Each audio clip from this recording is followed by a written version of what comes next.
ak ñun desandil ak ñun dañuy dem seeti professeur Mbaye Thiam moom tamit di professeur d'université Pape Alioune Sarr, ce sera en français. Oui. Votre entretien avec bien sûr le professeur Mbaye Thiam. Oui, c'est par rapport à l'histoire des pandémies. Mais rappelons tout simplement ces mots du docteur Rieu tirés de La peste, l'œuvre d'Albert Camus. Il y a eu dans le monde autant de peste et de guerre, et pourtant peste et guerre trouvent les gens toujours au dépourvu. C'est pour dire que l'opinion publique n'a pas de mémoire. Mais Tok Tok Sénégal a une bonne mémoire avec le professeur d'histoire, professeur Mbaye Thiam. Bonjour.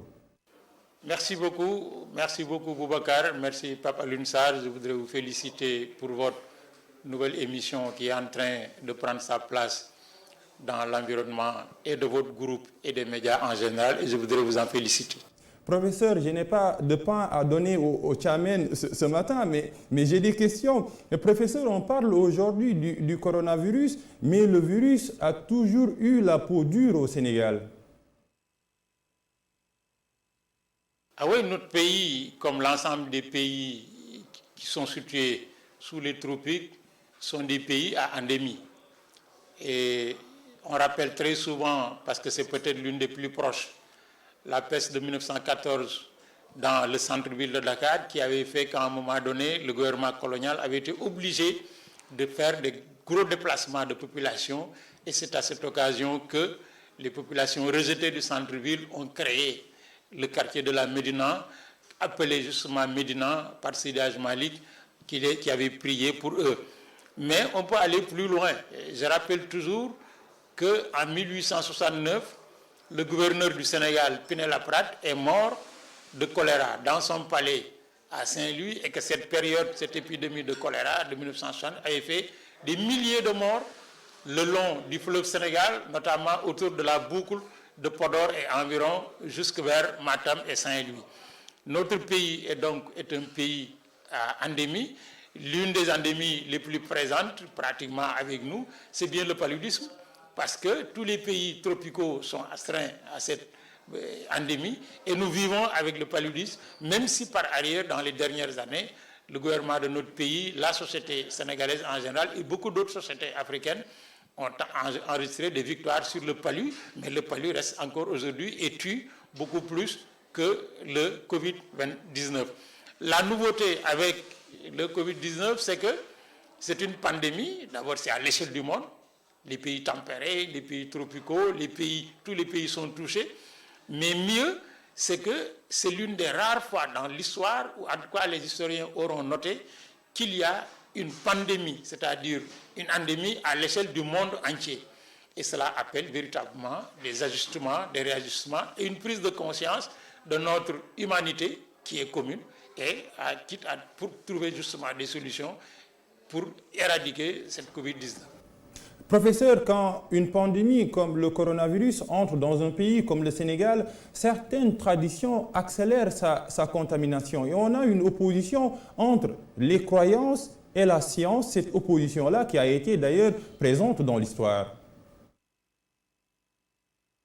Ah non, depuis toujours, la science est toujours heurtée aux croyances. Depuis toujours. La preuve, le premier qui a dit Galilée, la Terre tourne, a subi pratiquement la vindicte de ces populations. Parce qu'il n'était pas question de faire croire à qui que ce soit que la Terre tourne. C'est des années-lumière après que le monde entier, du point de vue de la science, a su que la Terre tourne effectivement autour du Soleil. Cela veut dire quoi? Cela veut dire que l'avancée ou les avancées de la science se heurtent toujours aux croyances, aux convictions. Et ce n'est pas spécifique à l'Afrique, c'est spécifique à toutes les sociétés humaines. Chaque fois qu'une nouvelle découverte scientifique apparaît dans une société, elle heurte les convictions, elle heurte les croyances et les habitudes. Et c'est cela qui amène à ce que pratiquement il y a comme une sorte de confrontation permanente entre science, signifiant nouveauté, innovation, et tradition, signifiant immobilisme. Cela n'est pas spécifique à l'Afrique. Et encore une fois, il ne faut pas réduire la question à une question africaine. C'est une question sociale, mondiale, qui fait que la science est innovation. Or, toute innovation dans quelque société que ce soit appelle toujours des résistances de la part de quelques éléments de la société, à défaut de toute la société. C'est progressivement que les gens se rendent compte de l'objectivité de l'innovation scientifique et surtout de son intérêt au service de la société qui font que la société adopte définitivement cette innovation sous forme de trouvailles scientifiques. Parlons, professeur, de l'actualité avec le coronavirus qui continue son chemin funeste au Sénégal. Plus de 9000 cas, presque 200 morts. Prenons exemple sur l'histoire. Quelle doit être la solution pour faire face à cette pandémie? La solution, c'est d'abord enseigner, apprendre, sensibiliser, former les gens. Plus une société s'élève en connaissances scientifiques, plus elle maîtrise son environnement, plus elle est capable de prendre en charge les contradictions qui se font à elle.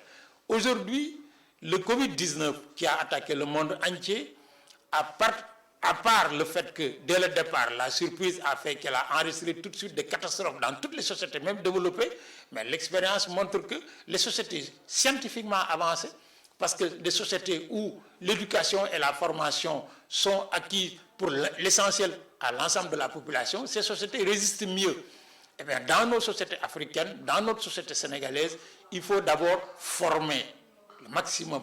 L'école est une obligation pour le développement. La science est une obligation pour le développement. Et puis, sensibiliser, communiquer, faire en sorte que toutes les parties de la population, formées ou pas formées, prennent conscience des enjeux, des risques qu'il y a, surtout que nous sommes dans une période très risquée. Nous allons assister cette semaine au plus massif exode de population au Sénégal dans toutes les périodes. La Tabaski, c'est le moment que l'essentiel des Sénégalais bougent pour aller dans leur terroir d'origine pour fêter. Comment sensibiliser, comment informer, comment communiquer, comment former pour que ces déplacements qui se font dans un cadre social, dans un cadre religieux, ne se retournent pas contre nous sous la forme de développement de la pandémie. Professeur, merci pour toutes ces explications. C'est moi qui vous remercie et je souhaite plein succès à Tok Tok.